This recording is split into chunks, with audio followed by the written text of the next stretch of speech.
This funky little plant is known as Sinocrassula yunnanensis forma cristata. So it was actually sold to me as a sedum, but I believe that it is Sinocrassula.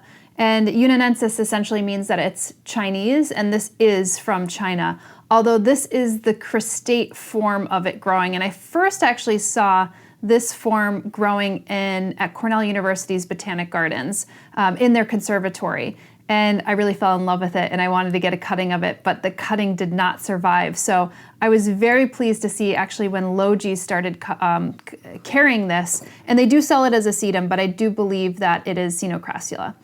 And this one does not typically grow this way, so it's cristate form, so that means that it's like kind of growing in a kind of odd manner. But I love the coloration of this. It's almost like this dark midnight green bordering on black.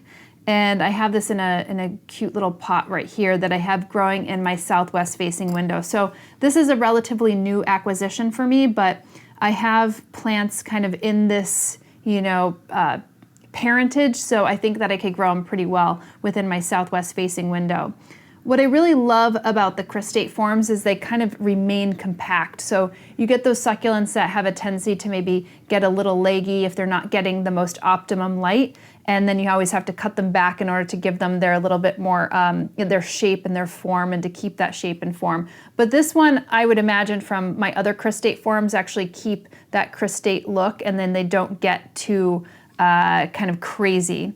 As far as fertilizer goes, I'm not going to be feeding this very much, probably on an annual to maybe a biannual basis, and just sticking with a succulent fertilizer, so like a 247 or a 347 or a 111. You could see the soil that I have it in is very heavy and perlite. I just, don't like to give my succulents soil that could actually gum or gunk up. I like to give a little bit more aeration because I do like to water a lot of my succulents very thoroughly, especially when they're in my southwest facing window.